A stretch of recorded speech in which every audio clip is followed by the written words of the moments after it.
That guy's unbelievable.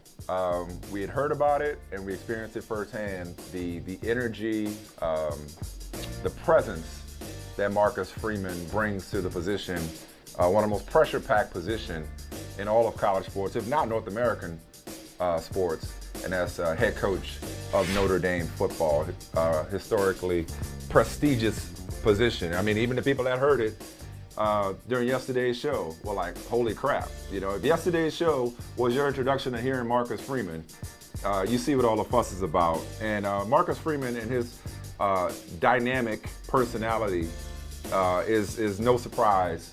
And he is no stranger to our friend Ryan Harris, Super Bowl 50 champion Ryan Harris, and color analyst for the Notre Dame radio network, Ryan Harris. Ryan, I'll ask you like this, man.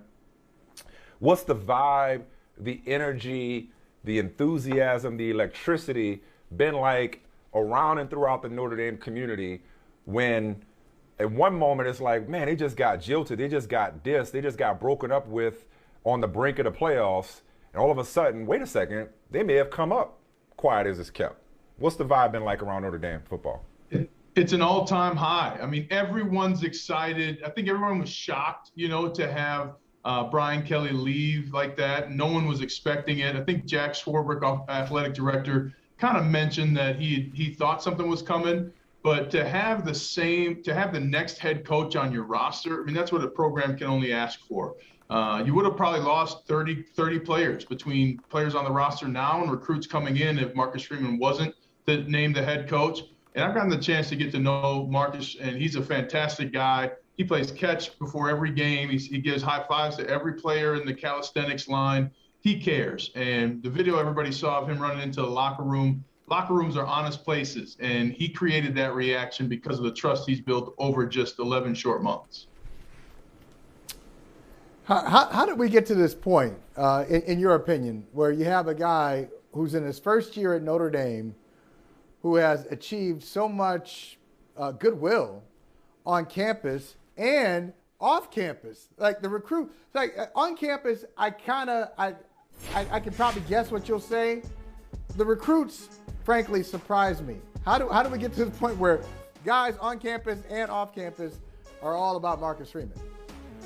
Well, I think the thing Marcus Freeman does well is he makes Notre Dame available to people. And we all understand that feeling of, not thinking something's even possible because it's not available to us. And one of the things he does a great job of was communicating to recruits, hey, Notre Dame's a place for you. Notre Dame's a place that will change your life.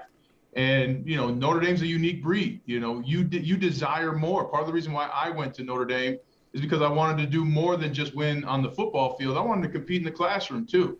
And that's a different type of animal. And I can tell you from playing in the NFL and being in huddles with Peyton Manning and Ben Roethlisberger, you better know your plays. You better know how to study. So he does a great job of focusing on the accessibility to Notre Dame. One of the recruits that he's gotten is out of Michigan, a Michigan family, lives in Michigan, and nobody even tried to recruit him until Marcus did. So he opens the door to Notre Dame to many more recruits where many people wouldn't try. And I believe that will be the difference in the coming years of the talent at Notre Dame that will get them to win a national championship. One more question about Coach Freeman before we talk to you about college football in general and the playoffs and Heisman finalists. Well, I have one more. Michael may have something else, but I have one more actually. Most coaches, get a scrimmage, get camp, maybe get a game against, some homecoming type game, that they pay for, to get an easy win. Marcus Freeman's going up against Oklahoma State, an angry Oklahoma State Cowboys team in the Fiesta Bowl. And we know that Marcus Freeman can connect with players and with people. We know he can recruit. We know he can coach and coordinate a hell of a defense. You've seen that every week. We don't know if he can head coach just yet. We believe he can. He has all the makings of a great head coach. I believe he's a star in the making, but we have not seen him be a head coach. I say all that to say this. How much pressure, despite all the excitement, despite all the energy, despite all the enthusiasm, how much pressure is on Marcus Freeman's Notre Dame Fighting Irish to, if not beat Oklahoma State, at least put forth a good showing going into the offseason, going into next year, going into recruiting to show that Notre Dame did, in fact, make the right choice by elevating this 35-year-old defense coordinator? Well, I'm not going to lie. A lot of pressure is on him to win, right? I mean, because just think of the narrative, and there's a lot of pressure to win any bowl game. Because the narrative is either you won and now you're building towards a national championship, or you lost and there's so many questions and no time, and it's too much time to find answers. What I love, though, is Marcus Freeman's been clear. He understands this is a process. And yes, he doesn't have training camp, but he has about 4.5 weeks until that game. That's a lot of time to spend with players and to do different things. And regarding how the game is played, you have to remember, too, Marcus Freeman played at Ohio State. So as a player, he understands not only the situational football, but being in the situation on the field, where players need to be in a role to succeed, and what good coaching and bad coaching looks like. So this is an experienced coach who gets all the questions that a first-time head coach gets. Yes, there's a ton of pressure on that game, and there's a lot of time between now and January 6th when they hit the field against Oklahoma State. I just hope, right, Michael, the Notre Dame community, I hope impatient people, if they should lose this game, flip. You know what I mean? All the people who are happy right now, I hope they don't flip if things don't go well against Oklahoma State. Well, and they haven't won a January 6th bowl for, I think it's 20 years since Lou Holtz. So we've been patiently waiting a January 6th victory, and that's something that eluded Brian Kelly, something that eluded my coach when we went to 2 BCS games, Charlie Weiss. So it's been a while. We've been a patient bunch. It'd be fun to collect on January 6th. You know, it's funny because we're talking about the pressure that's on them against Oklahoma State. Imagine the pressure if they had gotten into the playoff. Now, Ryan, Michael, and I had a conversation about the seedings, and we said, hey, there's no controversy. That's from where we sit. How about you? Did you look at this and say, no controversy? No arguments for Notre Dame getting in there? Yeah, you lost to Cincinnati, and so you couldn't jump Cincinnati. And Michigan soundly beat Iowa. You know, what's strange to me, and I get it from a rankings perspective, Georgia, but Georgia got beat so bad by Alabama. It's hard to believe, right? I mean, it's hard to believe that Georgia didn't drop down. So, but Cincinnati's got a good team. 2 good corners who are going to be gone by the end of the 3rd round in the NFL draft. Desmond Ritter's probably a 2nd-round quarterback. They're running backs to Alabama transfers. So Cincinnati's a team that's coming to play. But I really like Alabama and Michigan in the national championship. I think that's what we'll see. Okay. I also like Bryce Young to be the first Alabama quarterback to win the Heisman Trophy. The finalists were announced. I'd love to know what you think of the finalists, as well as who you like to win the Heisman. Well, you know, I think the finalists, I always feel bad for them because they oftentimes know they're not going to win as they fly to New York. But I really like Bryce Young. I think he won it in that Auburn game when you had, I think it was 1:09 to go and no timeouts, and you were able to march down the field and win the football game. That to me is when Bryce Young won the Heisman. He's a dynamic passer. He really doesn't try and create too much out of the pocket. That to me is what makes him the best college football player in the nation. You know, and it's funny, Ryan. Are we looking at kind of a shift in Alabama quarterbacks? Because for a long, and I think Ohio State is in the same category. For a long time, the best quarterback to be drafted out of Ohio State was either, listen to this, Mike Tomczak or Art Schlichter. Okay? Right. I mean, you know, Ohio State quarterbacks, that really wasn't what the school was known for. Now you got Justin Fields and C.J. Stroud looks pretty good. Alabama, same thing. You got Mac Jones. You got Tua. You know, I'll count Jalen Hurts. Now you got Young. Are we looking at just a shift here where you can't say Alabama is not known for this or any school is not known for one particular thing? It seems like a different world in college football.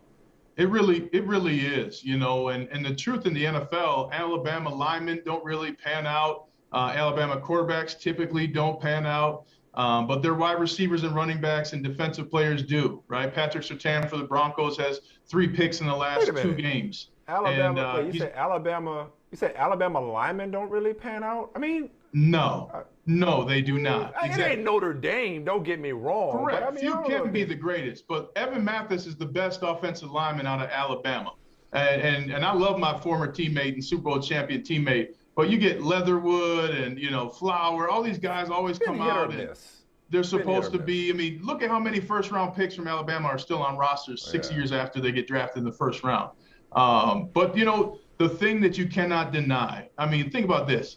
If you're Nick Saban, you graduated 2 first-round picks each of the last 2 years at wide receiver, and you probably got 2 more coming up. So he is it's hard to tell whether Nick Saban's a great coach or a great recruiter, and he might be both.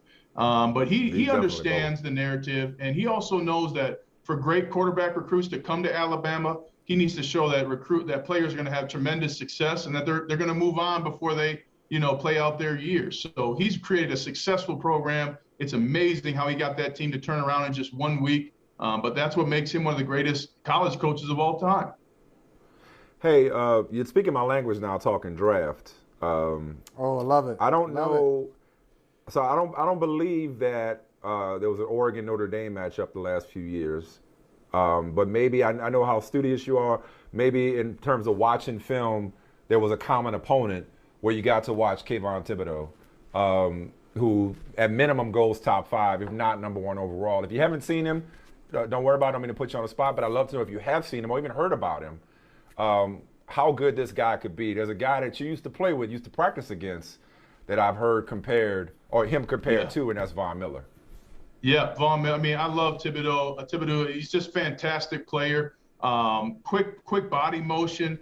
I also like that he's not playing in the bowl game this year. I mean, he's not going to play in the Valero Alamo Bowl when his coach leaves to go to Miami. So he already understands the business aspect. And also the valuable thing for Thibodeau is going to be when he gets to now go to Florida or Miami or Arizona to train for the draft, he's really going to get even better. So I love his power, his quickness, his speed. He's going to make a very happy defensive line coach in the NFL here in the coming months. And I'm glad you brought that up, Ryan. I want to just get your take on where we are right now with the latest spin with college coaches. See, I can make an argument, like it or not, I can make an argument for Brian Kelly leaving Notre Dame for LSU. Don't like it, but okay, I get it. Lincoln Riley leaving Oklahoma for USC. But to take a job where the math was, hey, if Cristobal takes this job, good. Diaz is out. But if Cristobal doesn't take this job, Diaz stays. Well, okay, really? Are you kidding me? Yeah. So how do we look at that and then ever complain about a prospect saying, I'm going to do what's best for me. I'm not going to play in this bowl game. I just wonder how you see or this. Or a transfer. This yeah, we're going to see. Well, the transfer rule is going to change now coming up this next year. So players are going to get to act like head coaches, right? If they don't get their playing time, they'll be able to transfer without having to graduate. And that's going to be something that's going to be a major change. And in regards to the, coach, is he going to be the coach while you have a coach? I mean, that's real life, right? And I'm glad that the young men on these football teams get to learn that lesson. You can lose your job while doing your job. That's a fact of life that we all know. And when you're in that insulated world of football players, it's tough to know that and recognize that. But now you see a real example. And in terms of Oregon's coach going to Miami, in the ACC is a pretty open division now, a pretty open conference now to win a championship. That's going to come into play in a huge way when they expand the college football playoffs. So I understand why he's doing it. And it's a great example for kids to learn. People will lie to you all the time in real life. You have to do what's best for you. You have to prepare, and you can't let anybody else affect your routine and preparation. That is, ladies and gentlemen, life coach and also voice color analyst for Notre Dame Radio Network, our brother Ryan Harris. Speaker. We're author, yes, motivational speaker. You heard it right then and there. Hey, Ryan, we appreciate you, brother. We'll talk to you again soon. Thank you. It's a blast to join you guys. Thanks, boys. Hey, thanks for watching Brother from Another on YouTube. Make sure you hit subscribe before you leave, and be sure to watch us 3 to 5 p.m. Eastern Time on Peacock. Appreciate you.